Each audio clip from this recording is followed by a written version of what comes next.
Unsure of your dream? Study abroad destination? Clear your doubts. Videsh Consult. Call 9676502888.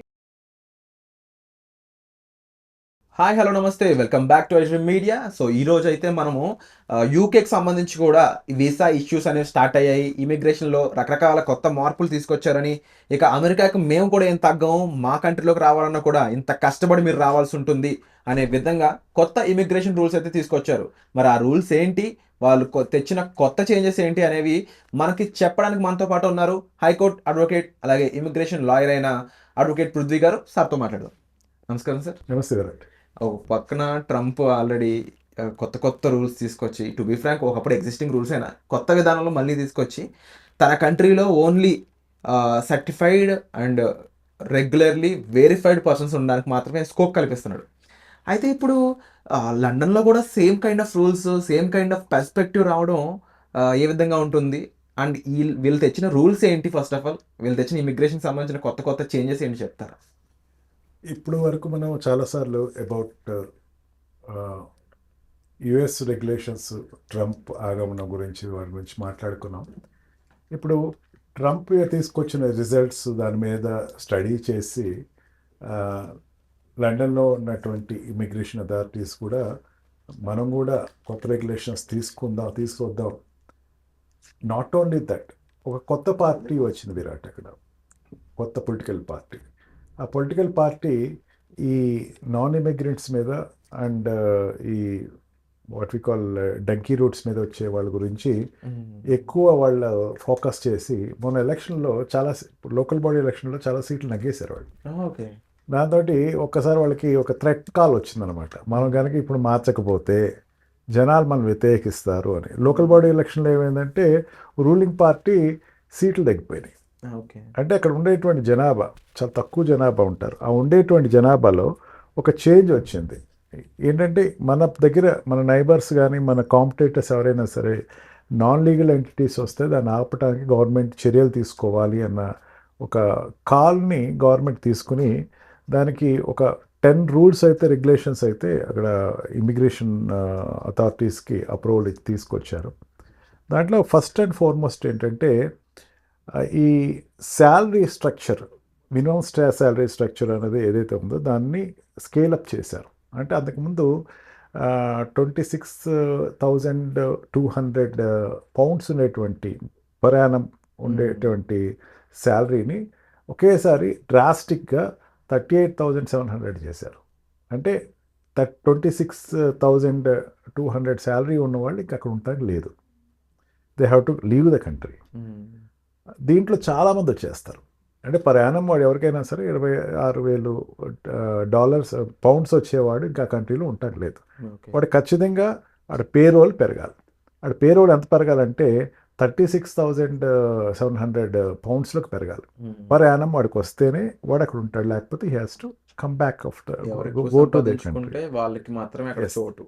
ఇప్పుడు నుంచి ఏంటంటే వాళ్ళ employer తోటి నాకేమన్నా ఇంక్రిమెంట్స్ ఇస్తారా, లేదా నాకేమన్నా జాబ్లో అప్రిసియేషన్స్ ఉన్నాయా, నాకు పెంచాలి శాలరీ అని చెప్పి డిమాండ్ చేసేటువంటి పరిస్థితి వచ్చింది.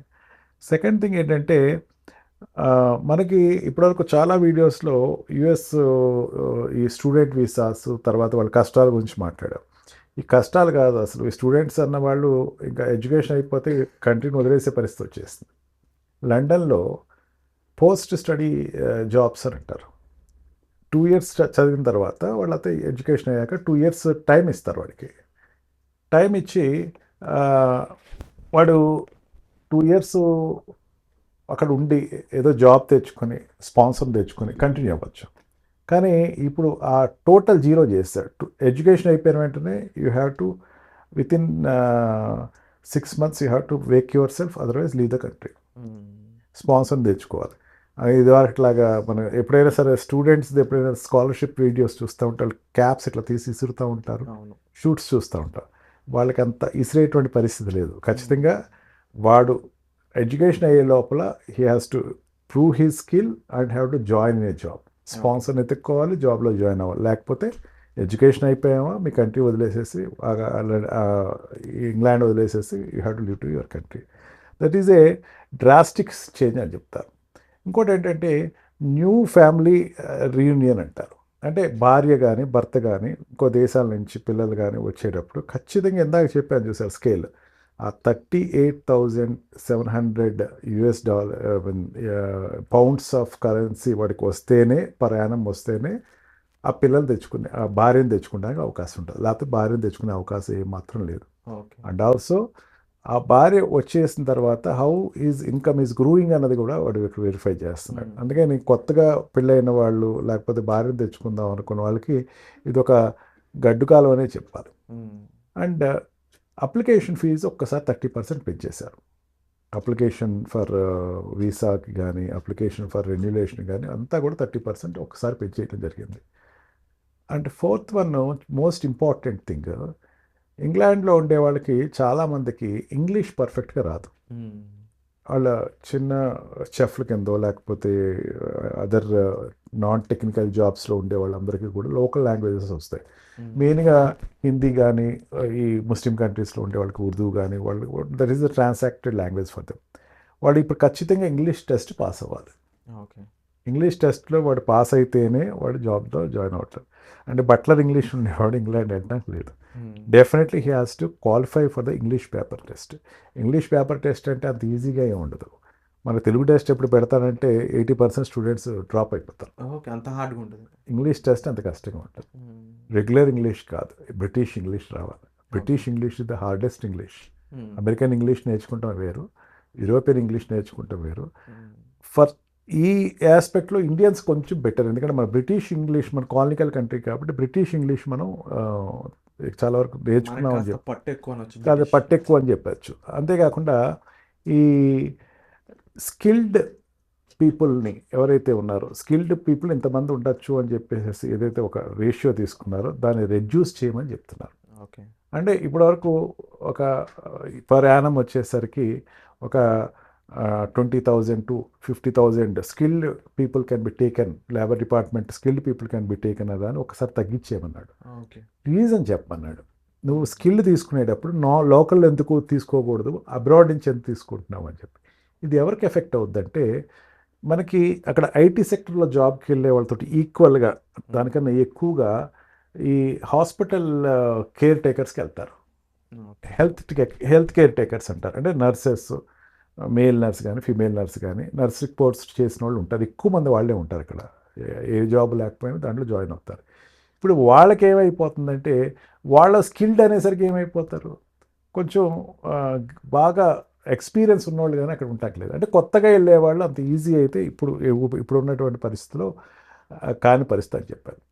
అంతేకాకుండా డిపోర్టేషన్ని టైటన్ చేశారు. డిపోర్టేషన్లో చిన్న క్రిమినల్ కేసు ఉన్నా, టికెట్స్ వచ్చినా, ట్రాఫిక్ రూల్స్ తప్పించుకున్నా, ఏదున్నా సరే వాడు ఒక్కసారి దొరికాడా he will be deported by the country. ఇమీడియట్గా డిపోర్ట్ చేసేస్తారు. మనకి అమెరికా కన్నా ఇంగ్లాండ్లో క్రైమ్ రేట్ ఎక్కువ. ఓకే. క్రైమ్ రేట్లో చాలా ఎక్కువ కనపడుతూ ఉంటుంది. ఎందుకంటే డిస్క్రిమినేషన్ ఆఫ్ ద స్కిన్ కనపడుతుంది, డిస్క్రిమినేషన్ ఆఫ్ ద రీజన్ కనపడుతుంది. ఎందుకంటే మొన్న ఇక్కడ ఇండియాలో వార్ జరుగుతూ ఉంటే ఇది 2 వర్గాలు కొట్టుకునే పరిస్థితికి వచ్చారు అక్కడ. అటు Indians who supported the Indian country వాళ్ళు, Pakistan people who supported their country, ఇద్దరు అంబాసీ దగ్గర కొట్టుకునే పరిస్థితి వస్తుంది. ఓకే. వాళ్ళు ఎవరైనా అరెస్ట్ చేశారనుకోండి ఆ ప్రొటెస్ట్లో వెంటనే వాడు పట్టుకుని వెనక్కి వచ్చేయటం అనమాట. అంతేకాకుండా ఇంకొక మేజర్ స్టెప్ ఏం చేశాడంటే వీసా రెన్యులేషన్ స్కీమ్ని టైటన్ చేశాడు. వీసా రెన్యులేషన్ స్కీమ్లో నువ్వు ఎన్ని జాబ్స్ చేంజ్ అయ్యావు, ఏమేమి జాబ్స్ చేస్తున్నావు, అప్లికేషన్ స్కోరింగ్ పెంచారు. అంటే అప్లికేషన్లో ఉండేటువంటి పారామీటర్స్ చాలా వరకు ఎక్కువ పెంచేశారు. ఎక్కువ పెంచి దాంట్లో రెన్యులేషన్ అంత ఈజీగా రెన్యులేషన్ అయ్యే పొజిషన్ అయితే కాదు. ఎన్ని వర్కింగ్ అవర్స్ నువ్వు వర్క్ జాబ్ చేసావు, నీకు ఎంప్లాయర్ ఏమంటున్నాడు, నీ sponsor is ready to give sponsorship or not. మనకి ఇంగ్లాండ్కి అమెరికాకి తేడా ఏంటంటే అమెరికాలో స్పాన్సర్ ఉండడు, కానీ ఇంగ్లాండ్లో స్పాన్సర్ ఉంటాడు. Sponsor is nothing but employer who ready to accept you. ఆ స్పాన్సర్ యొక్క రోల్ చాలా క్రూషియల్ రోల్ ఉంటుంది. స్పాన్సర్కి కనుక నీకు అక్కర్లేదు అనుకుంటే యూ హ్యావ్ టు డిపోర్ట్. రెన్యులేషన్ ఉండదు ఇక్కడ. ఇంకా third last but not least ఏంటంటే ఎస్లైమ్ అంటారు, శరణార్థులు. మన శరణార్థులు అనేసరికి మనకి ఇమీడియట్గా ఎవరు గుర్తుకొస్తారు, మనకి అక్కడ ఉండేటువంటి ఇండియా నుంచి పారిపోయి అక్కడికి వెళ్ళి ఉండేవాళ్ళు గుర్తుకొస్తూ ఉంటారు. మన వాట్ వి కాల్ ఈ బ్యాంకులు లూటీ చేసేసి అక్కడికి వెళ్ళి పారిపోయి ఆశ్రయం పొందేవాడు అస్లేం అంటాడు. వాడు ఏమని రాస్తాడు, ఇదివరకు కూడా ఒకసారి చెప్పుకున్నాం, నాకు ఇండియాలో నాకు చంద్రబాబు నాయుడు నుంచి థ్రెట్ ఉంది, మోడీ నుంచి థ్రెట్ ఉంది, మోడీ చంద్రబాబు నాయుడు నేను దొరికితే చంపేస్తారు ఇప్పుడు అని ఒక ఎస్లైం పేపర్ రాస్తాడు. ఎస్లైం పేపర్ రాసి దాన్ని జస్టిఫై అయితే అక్కడ ఉండిపోవచ్చు, తర్వాత వర్క్ పర్మిట్ కూడా ఇచ్చేస్తారు. ఇది వరకు అంత ఈజీగా అయితే ఇప్పుడు లేవులా. వాడు ఇప్పుడు గ్రౌండ్ వెరిఫికేషన్ చేయమంటున్నాడు. నిజంగా వాడికి ఆ థ్రెట్ ఉందా, నిజంగా వాడు మనకు ఉపయోగపడతాడా, ఇక్కడ ఉండటం వల్ల ఎస్లైం ఇవ్వటం వల్ల నేను యుఎన్ఓలో లేకపోతే వరల్డ్ వైజ్గా నేను ఏమైనా రెప్యుటేషన్ చెప్పచ్చా. ఇప్పుడు జనరల్గా ఏమవుతుందంటే పొలిటికల్ ఎస్లైంలో వాళ్ళు ఎక్కువ వెళ్తూ ఉంటారు. పొలిటికల్ ఎస్లైం అంటే ఏంటంటే పెద్ద పెద్ద పొజిషన్లో ఉండేవాళ్ళు ఎస్లైం అప్ చేసుకుంటారు ఏ కంట్రీలో అయినా సరే. మనకి ఇండియాకు వచ్చేసరికి బంగ్లాదేశ్ ప్రైమ్ మినిస్టర్ ఇండియాకు వచ్చి ఉండటం అండ్ వాళ్ళు దలైలామా వీళ్ళందరూ ఎస్లైంలో వచ్చారు వాళ్ళు. అలాగే ఇక్కడి నుంచి అక్కడికి వెళ్ళేవారు ఎవరు ఉంటారు, నీరవ్ మోడీ లేకపోతే బిగ్ పిన్, విజయ్ మాల్యా, వీళ్ళందరూ వెళ్ళిన వాళ్ళు ఉంటారు. ఇదివరకు ఇట్లాగే ఇప్పుడు వాళ్ళు వెళ్ళటానికి అంత ఈజీ కాదు. అది మనకి ఒక రకంగా చెప్పాలంటే it's good news for India అని చెప్పచ్చు. ఎస్లైంలో అంత ఈజీగా మనం వెళ్ళిపోవాలి. And also last but not least health పాలసీస్ని టైటప్ చేశాడు. హెల్త్ పాలసీలో హెల్త్ స్ట్రక్చర్లో హెల్త్ వాళ్ళు కట్టేటువంటి పాలసీస్ అన్ని ఊరినే ఉంటున్నారా, అక్కడ హెల్త్ పాలసీస్ కట్టుంటున్నారా, హాస్పిటలైజేషన్ వాళ్ళకి మేము ఎంతవరకు ప్రొవైడ్ చేయగలం, అంటే ఓవర్ క్రౌడ్ అయితే వాళ్ళు ప్రొవైడ్ చేయలేరు, వాళ్ళకి హెల్త్ పాలసీస్ పర్ఫెక్ట్గా మెయింటైన్ చేస్తున్నారా, ఈ 10 పారామీటర్స్ని ఇప్పుడు తీసుకునేటువంటి నిర్ణయంలో రేపొద్దున్న పార్లమెంట్ పెట్టి అప్రూవ్ చేసే దాంట్లో the bill is there to make the immigration little tighten. ఈ రకంగా టైటన్ చేయటం వల్ల ఏంటంటే భారతదేశంలో నుంచి వెళ్ళేవాళ్ళు ఇప్పుడు జనరల్గా ఏంటంటే స్టూడెంట్స్ కానీ ఎంప్లాయీస్ కానీ స్పాన్సర్ ఎవరిని ఎత్తుకునో లేకపోతే తర్వాత నాకు 2 years వర్క్ పర్మిట్ ఏదో రకంగా తెచ్చుకోవచ్చు అనుకునే వాళ్ళకి ఇంకొంచెం డ్రీమ్స్ ఆర్ షాటర్డ్ అని చెప్పచ్చు. సో ఓవరాల్గా అబ్జర్వ్ చేస్తే ఒక పక్కన రూల్స్ చేంజెస్ అనేవి చాలా క్లియర్గా ఇక్కడ మాకు వర్త్ మాకు యూజ్ అయితేనే మీరు ఉండాలి తప్ప లేకపోతే అవసరం లేదు అనే విధంగా కనిపిస్తున్నాయి. ఒకప్పుడు లండన్ అయితే ఇప్పుడు కాదు అని క్లియర్గా అర్థమవుతుంది. అండ్ అగైన్ అమెరికా యొక్క ఇన్ఫ్లుయెన్స్ దీని మీద ఉందని అయితే కూడా మనకి క్లియర్గా కనిపిస్తుంది. సో సార్ చెప్పిన ఈ చేంజెస్ పై మీ వ్యూ పాయింట్ ఏంటి, మీ అభిప్రాయం ఏంటి, కామెంట్ సెక్షన్లో మెన్షన్ చేయండి. And thank you so much for the information sir. Thank you. నిజంగా ప్రస్తుతం ఉన్నటువంటి సమాజం దేనికి ప్రయారిటీ ఇస్తుంది? ఆర్థిక సంబంధాల చుట్టూ మాత్రమే తిరుగుతోంది. మళ్ళీ ఎన్నికలంగానే చాలా విరక్తి కలుగుతాను. మంచి అనిపిస్తుంది కదా, లేడీస్ కూడా ఛాలెంజింగ్ జాబ్స్ చేసినప్పుడు చాలా బాగుంటది. ట్రాఫిక్ అసిస్టెంట్స్ గా నియమించిన ట్రాన్స్జెండర్స్ అందరితో సాల్యూట్ చేయించుకుంటున్నారు. ఫుడ్ డెలివరీ ఇవ్వటానికి వెళ్ళినటువంటి డెలివరీ బాయ్ అనిల్ పై కళ్ళ ముందు